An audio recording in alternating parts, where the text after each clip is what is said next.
Welcome, thanks, and welcome to join us on the 1 p.m. bilingual newscast. We are Kejang Henry Atimbi and Monique Naousi Futsu. Good afternoon, Monique. Good afternoon, Henri Kejang Atimbi. Mesdames et messieurs, bonjour. Bienvenue au journal bilingue sur Canal 2 International, dont voici les principales articulations.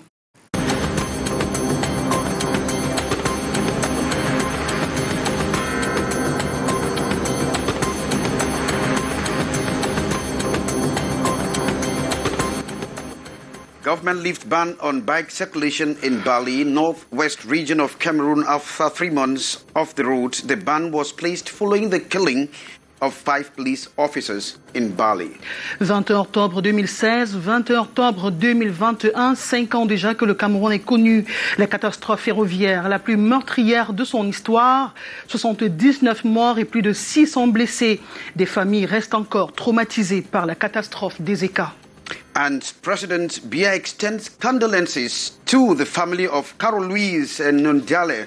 The message was carried by the Secretary General at the Presidency of the Republic, Ferdinand Gongo, to Bishop Michael Bibi of Buya as he leads a presidential delegation to inspect infrastructure that will host the African Cup of Nations 2021. Canal d'Or Digital, acte 13, une série d'ateliers se tient depuis ce matin sur la thématique des droits d'auteur et édition, impact du digital dans l'industrie culturelle, une mutation nécessaire pour s'inscrire dans son temps, gestion d'images sur les réseaux sociaux, à suivre en ligne sur toutes les plateformes digitales du Canal d'Or ainsi qu'en présentiel à l'hôtel Best Western à Douala, atelier ouvert aux artistes et aux managers.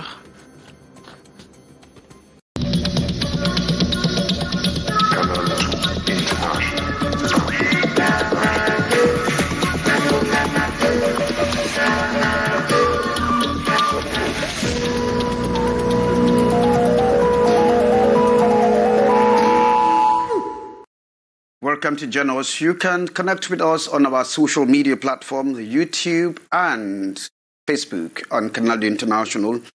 You have the first part of the news in French, Monique, and you're talking about hemodialysis.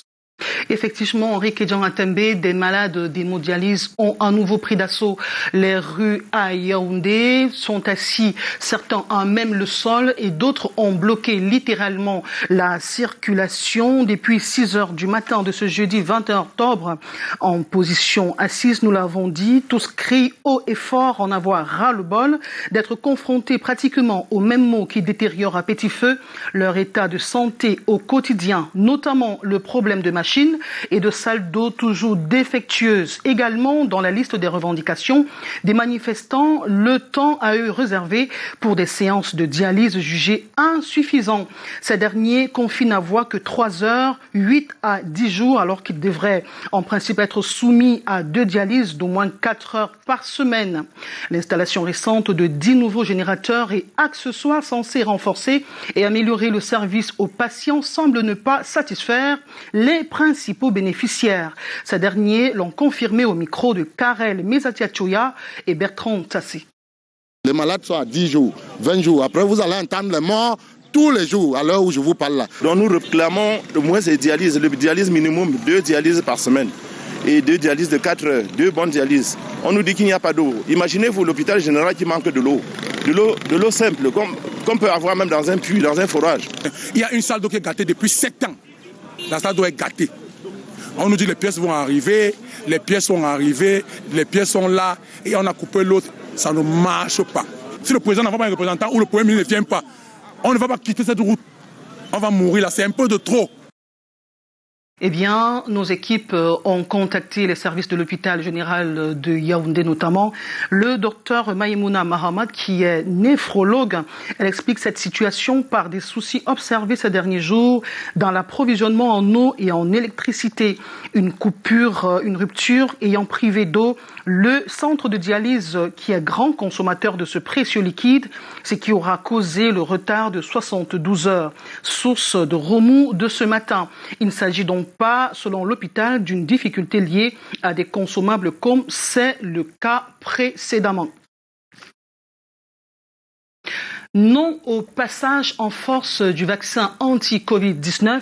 Le collectif des syndicats des enseignants du Cameroun l'ont fait savoir par voie de communiqué adressé au président de la République. Ils annoncent dans ce communiqué que si le président de la République ne réagit pas au caractère obligatoire de ce vaccin, comme tente de le faire bon nombre d'administrations dans leur service, eh bien, il y aura une grève générale sur toute l'étendue du territoire national. L'île Piéjou. Le collectif des syndicats des enseignants du Cameroun écrit au président de la République. Ces enseignants dénoncent les atteintes aux droits et libertés individuelles des Camerounais par les différentes sorties de certaines autorités administratives interdisant l'accès aux locaux abritant leurs services à toute personne non vaccinée et surtout la note du ministre de la Santé publique instituant une campagne gratuite de vaccination contre le Covid-19 pour les agents de l'État encore actifs ou admis à faire valoir leur droit à la retraite. On ne peut pas, au nom de ce qui se passe actuellement, imposer une telle vaccination aux Camerounais, fût-il ministre ou gouverneur, comme celui qu'on a vu à l'est du Cameroun. Parce qu'en général, on ne remet pas en question les bienfaits de la vaccination, mais il est question ici de rassurer la population, de leur donner toutes les informations qu'il y a autour, afin de les convaincre, moyennant leur consentement, à accepter de se faire vacciner. Le collectif s'appuie dans ce courrier sur la résolution 2361-2021 du 2 janvier 2021 du Conseil européen des droits de l'homme pour appeler Paul Biya à réagir pour éviter une grève nationale afin de contester une probable campagne de vaccination obligatoire pour les enseignants et assimilés. On comprend difficilement l'entêtement que certaines administrations ont, n'est-ce pas, pour rendre le vaccin obligatoire. Ce que nous devons dire, c'est que nous tenons le chef de l'État responsable de tout ce qui peut se passer par la suite, puisque si vous voyez un peu ce qui se passe en Europe et aux États-Unis, on est systématiquement en train de remettre en question les vaccins qui sont mis ou bien qui sont administrés aux individus. Le collectif réitère que la vaccination à l'heure actuelle au Cameroun n'est pas une priorité au regard de nombreuses solutions curatives contre le Covid-19 issues de la phytothérapie et de la médecine moderne. Il y a 5 ans, jour pour jour, des chiffres officiels annonçaient 79 morts. Il s'agit bien sûr des victimes du train Intercity. C'était le 21 octobre 2016. Des Camerounais périssaient sous des wagons. C'était précisément à Ezeka, dans le département d'Union et les régions du centre. Le compteur affichait 600 blessés et de nombreux disparus selon les autorités. 5 ans après cette catastrophe ferroviaire, l'une des plus meurtrières de l'histoire du Cameroun, l'émotion est toujours à son comble. The next part of the news with you, Enrique John Atembe. Well, thanks and welcome back. Though they had already begun circulating in the northwest region, precisely in Bali, motorbikes can now freely circulate within Bali subdivision. For this follows a prefectural order lifting the ban that was placed on that sector some 3 months ago following the killing of 5 police officers. Details with Morindi and Curls from our Northwest Regional Bureau Chief Correspondent Annie Collins. One day to the expiry, the senior divisional officer for MESAM has lifted a 3-month ban on the circulation of motorbikes in Bali subdivision, Northwest region of Cameroon. In a release signed on Tuesday, October 19, charges the divisional officer for Bali and heads of law enforcement services to see into the implementation of the order, which had, however, been floated by more than a month ago as bikes were already plying the roads, probably due to the hardship that came along with the July 20 prefectural order that followed the killing of 5 police officers by separatist fighters. After the SDO's move yesterday, separatist fighters who also issued a counter ban through social media 3 months ago have, in a voice message, fixed October 22 as a day to lift their own ban on vehicles. The population have been going through much suffering as a result of the standoff between the belligerents of the ongoing crisis in Bali subdivision, through which huge economic transactions take place from Bamenda through the Trans-African corridor that opens up to neighboring Nigeria. Thanks very much, Maureen D. And we stay in the northwest region where the plight of teachers is hanging on a nadir. Now, following the threats from teachers of the University of Bamenda to go on strike, following further compounded by the insecurity of the northwest region, or in the northwest region, teachers are saying that the environment is not ennobling enough for them to actually carry out their duties. And this is as a result of the violence and the burnings as well as the killings that have been going on of recent. Now, let's get the reaction of Dr. Wigan on the plight of teachers. Since the Nozo crisis, many lecturers have been kidnapped. Someone have been murdered at this place. So even despite the way that the university have tried to make sure that some of them will work in security, they have been doing it without any success. So we really need our army to give more protection to this colleague. Otherwise, most of them will be obliged to resign because their life is also important as the life of the other lecturer teaching elsewhere in the Cameroon. So it is important for those in charge of our security to be more proactive to protect lecturers on their way. Not just lecturer, but all those persons who are living at those places.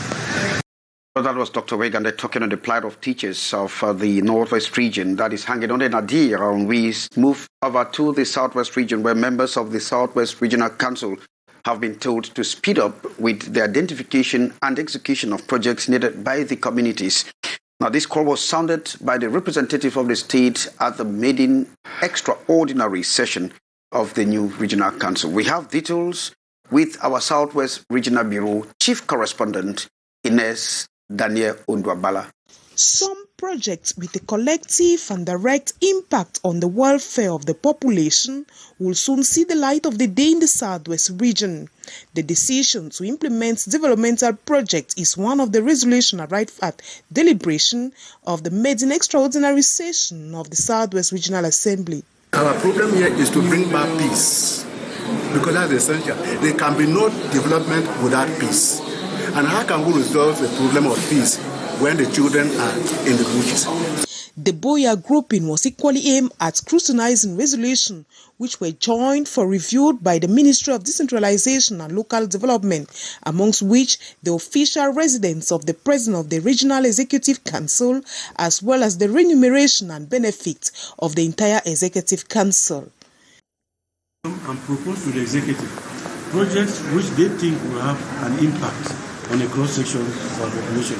Because if we sit at the level of the Regional Executive Council and impose projects, those projects may not be as useful to the population like if those projects were proposed from the base. So I think they are working in that.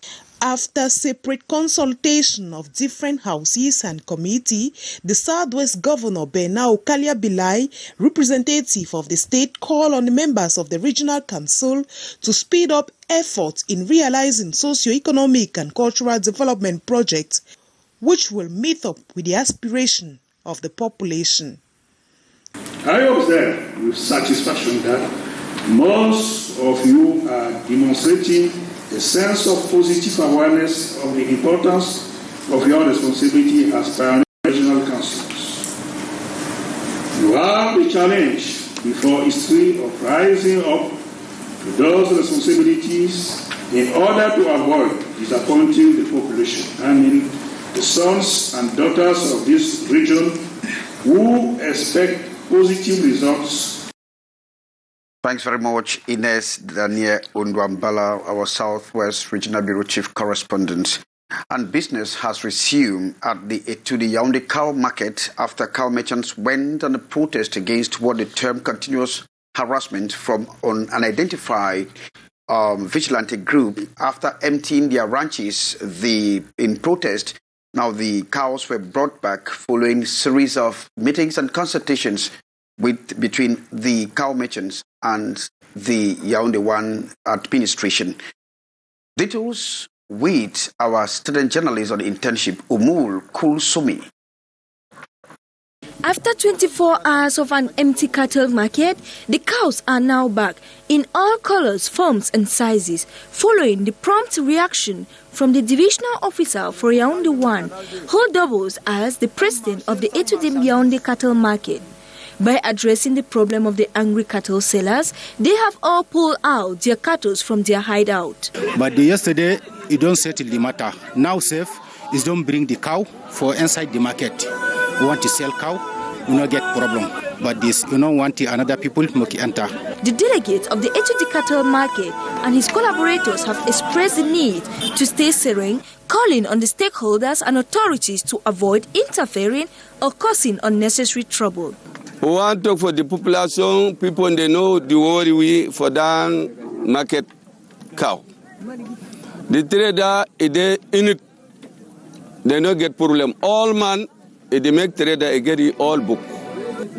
We know like problem no fine. They want to talk good thing. They know bring humbug. We were there for 32 here and 6 months. Now with the spot and delegate for Yaoundé, with the Trogo, God they don't bless me, we don't succeed yesterday. They strongly stand on the fact that they cannot tolerate strangers as members of the market vigilante group, as they can ensure the security of their cattle. They reiterate that from now henceforth, the Etudim cattle market is operational only from 6 a.m. to 6 p.m. No selling at night, no matter the circumstance, and no Saturday market. Thanks very much, Umul. And the next part of the news is with you, Monique Naousi.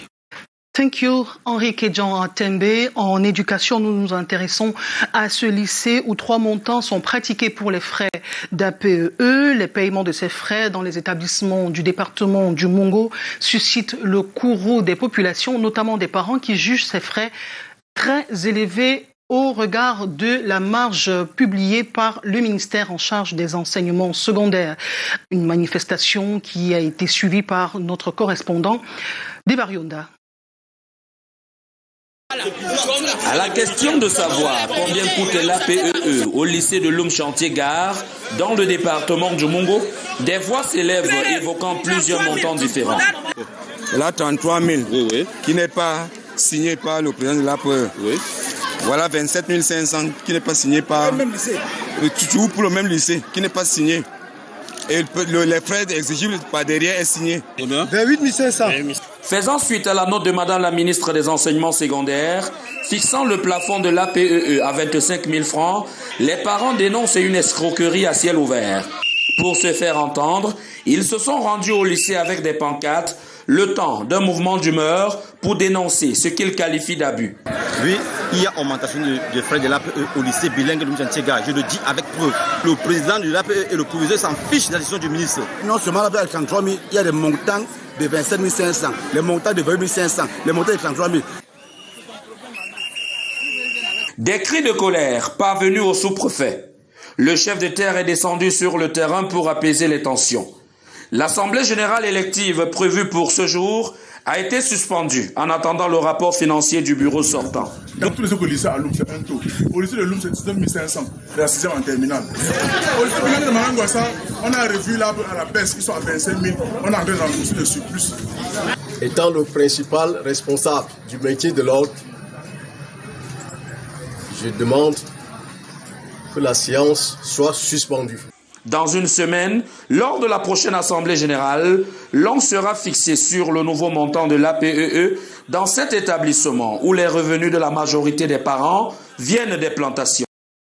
Reportage signé Luciano Ndiakodoudou et Devarionda. Développement autocentré, les populations de la région du Sud prennent les choses en main. Ces populations, justement, viennent de se réunir à l'effet d'évaluer les centres prioritaires pour sortir leur région de l'enclavement. Reportage d'Ambroise Foguet. Ça m'a mis un moment pour construire la pizza. Et je n'ai pas fini. Il y a pas de problème. Des récriminations fondées ou non selon les bords, La carence en infrastructures enrichit les prises de parole. Les logements sociaux sont de partie du social au commercial parce qu'en rétrocédant ça à la SIC est un commerçant. L'Union ne fait pas le service public. Il faut revoir si on doit garder l'Union pour gérer l'électricité du Cameroun. Ces États sont incandidables. Jamais l'État a promis de goudronner la construire avec le goudron. Jusqu'à présent, ce n'est pas fait. Coriace, la bataille pour adjurer les malaises pluriels que vivent les populations de la région. Persévérer dans l'erreur est diabolique. Élite, membre du gouvernement, PPDO, je suis comptable de la situation politique, sociale, économique dans la région du Sud et particulièrement dans le département de l'Océan.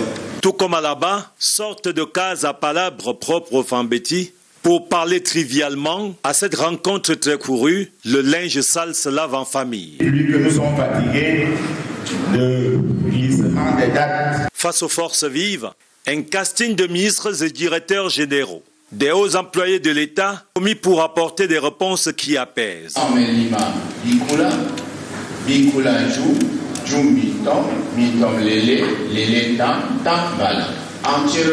bitumé. Au bout des échanges, règne un climat d'espoir suscité par des résolutions. En culture, nous parlons bien sûr des Canal d'Or Digital Acte 13, l'événement culturel le plus attendu de l'Afrique centrale actuellement. Dans quelques minutes, justement, nous aurons Joe Matrix en direct de Best Western Hotel qui suit pour nous les ateliers sur la gestion de carrière. Nous y reviendrons justement dans les prochaines minutes, mais en attendant, Arikejan Atembe, la suite du journal. Well, thanks, Monique, and welcome back. Statistics actually play an important role in the development in all of our sectors in any country. And so it's widely acclaimed that the absence of credible statistics actually impedes development. And as the world commemorates Day of Statistics, Ambo Gladys Dibang says statistics is a key to development. Planning and development are essential parts of routine activities of any effective government working for the welfare of its citizens. Statistics, therefore, play a crucial role in the attainment of its goals. For instance, unemployment cannot be measured without having statistics. We need to have a population census, and of this population census, what is the demography of the number of people who are in the country, the age groups, the gender, and all the like we need to have in order to be able to measure the performance of a given economy. And then also you need statistics to measure to be able to distribute resources. Statistics are needed for its benchmarking. Who speaks development planning speaks about forecasting and a projection. There's no way you can do projection in time and in space, 5 years, 10 years, without gathering statistics. Population and housing census is often said to be the only source of valuable information needed for planning, management and research. And for a country like Cameroon, with prolonged unavailability of a national population census, development is bound to be affected. The most important of that statistic in the nation building is the population.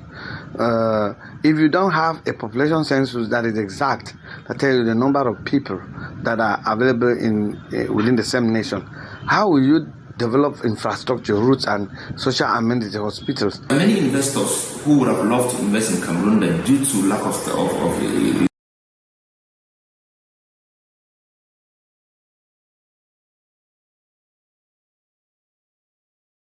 Well, sorry for that abrupt stop of the report there. Anyway, thank you very much, Amber Gladys. Now, the free campaign to rectify or reconstruct cleft lips and palates in children has effectively flagged off at the Yaoundé Gynaco-Obstetric and Pediatric Hospital in Gousso. 25 babies have been slated to undergo surgery, while many more are still being expected. Beatrice Ngamu carries us inside the operation room where the first two babies of 3 and 4 months respectively are undergoing surgery. Images of baby Ibrahim and Daniel, 4 and 3 months respectively, before the surgery. Lips cuts into parts of their nostrils. That of baby Daniel had a hole in the upper palate. Reconstruction of the cleft lips. What is being done here by two teams at the operating room? We are going to take care of the lip. That is the first step of the surgery. And the next step, when the child will have 9 months, we will start to do the surgery for the cleft palate. Such surgery, very challenging. Why the pediatricians, surgeons, anesthesists and others needs to work together. You have to make the surgery in a small space, and you have to close this one. And some of those children have other congenital malformation like on the heart, the kidney, or on the bones, and you have to take care of all this when we do anesthetic and when we do surgery of that kind of children. 3-month-old Daniel and 4-month-old Ibrahim, the first babies whose lips were repaired to the morning. This after 1 hour and some few minutes, the operation over. When the child go out of the theater, it's already good, and after 2 days, you can start feeding the child like if it was normal. Cleft lips and palates are congenital malformation which can be corrected medically. So too, anoreta malformation and bladder extrophy. The reasons for the free reconstruction campaign that has begun this October the 20th at the Yaoundé Gynaco Obstetric and Pediatric Hospital to run for 8 days. Baby Daniel's excited grandmother, Yvette Chantal Ngono, adds her voice to the call, appealing on parents with such children to come for the free campaign. The campaign for children with congenital malformation is a pre-campaign activity ahead of the 8th Congress of the African Society of Pediatric Surgeons and the 1st Congress of Cameroonian Society of Pediatric Surgeons come November the 4th and the 5th. Well, thanks very much. Interesting indeed, and kudos to the experts, Monique. Thank you, Henrique Jean. Nous parlions tantôt des Canal d'Or Digital Acte 13, exactement des ateliers de formation des managers et artistes ont démarré ce jour et ce jusqu'à demain. Entre autres thématiques abordées, gestion d'images sur les réseaux sociaux. Nous retrouvons Joe Matrix en ce moment à l'hôtel Best Western qui suit pour nous ces différents ateliers. Non, pourquoi j'introduise bien ce que j'ai écouté. Bonjour Monique Naossi, bonjour Henrique Jean et bienvenue ici à l'hôtel Best Western de Douala qui accueille depuis ce matin l'une d'entre les plus importantes manifestations inscrites au programme de l'acte 13 des Canal d'Or. J'ai nommé les workshops Canal d'Or acte 13. En plus de devoir démasquer et valoriser nos talents, le comité d'organisation a bien voulu sensibiliser et même éduquer les artistes, leur équipe et les autres maillons du milieu culturel et artistique aux nouveaux défis et enjeux qu'impose le digital. Et c'est justement sur cette thématique qu'a débuté la matinée sous l'animation de Davy Le Souga et Jean-Baptiste Sissima, qui est promoteur de la plateforme AfriTube. Rendu au terme du premier atelier et il y a beaucoup d'autres choses intéressantes qui arrivent. Oui, on précise que cet après-midi, on parlera en fait de la gestion de l'image sur les réseaux sociaux avec Anissé Nemani qui est le fondateur de Beamster et Nassar Njoya. Et demain, on touchera en fait aux droits d'auteur, savoir comment s'effectuent les répartitions, les éditions, donc avec messieurs Sam Bende et Blik Bassi qui sont nos experts en or. We have here senior pastor comedian. Tell us please, senior pastor, why was it so important for you to attend the Canal d'Or workshop and what have you learned? When my manager sent the information, for me, I would like to be where there is knowledge because every knowledge is a plus to whatever you are doing. So when she sent the stuff, I said, okay, let me come and get something more. You may think that you have something, but when you listen to people who have been there, who have done it, who have seen it, you have to get more knowledge. So we came and it has been good. À nos côtés, Davy Le Souga qui est senior label manager chez Believe, mais également promoteur du Cameroon Digital Music Conference. C'était l'un des principaux orateurs en cette matinée pour le premier atelier. Alors, Davy, quel était pour toi le point le plus important sur lequel tu voulais communiquer? En tout cas, instruire et éduquer les artistes et toutes les personnes qui ont participé à la fois en présentiel mais sur le digital en ligne. Le point important aujourd'hui, c'était de faire comprendre aux différents acteurs de l'industrie de la musique aujourd'hui qu'à travers le digital, on peut générer des revenus aujourd'hui avec toutes ces nouvelles plateformes et cet écosystème qu'il y a aujourd'hui. C'était le point important. Et qu'est-ce que tu aurais à dire au comité d'organisation Canal d'Or qui a initié ce type d'activité? Je ne peux que encourager le comité d'organisation de Canal 2 parce que ce genre d'initiative, notre industrie en a besoin abondamment parce que on se rend compte d'une absence criarde de nos différents professionnels sur les réalités de l'industrie de la musique aujourd'hui à l'ère du digital en fait.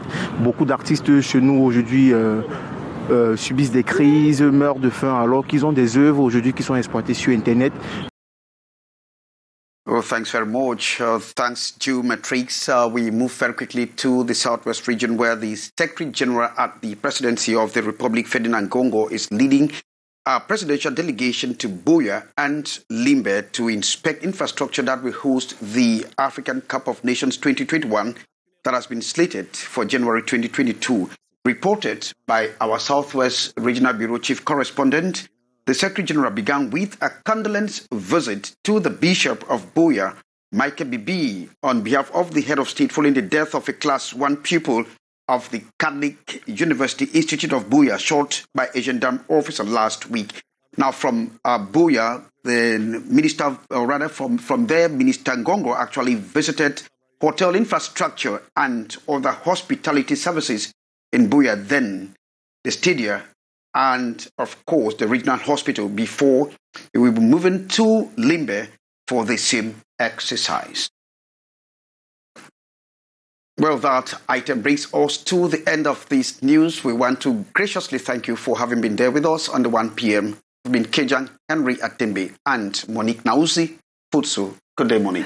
Good day, Henri Kedjan Atembe. Chers téléspectateurs, merci de nous avoir accordé votre attention. Nos programmes se poursuivent. Nous vous donnons rendez-vous demain à 13h sur les mêmes antennes. Bon après-midi sur Canal 2 International.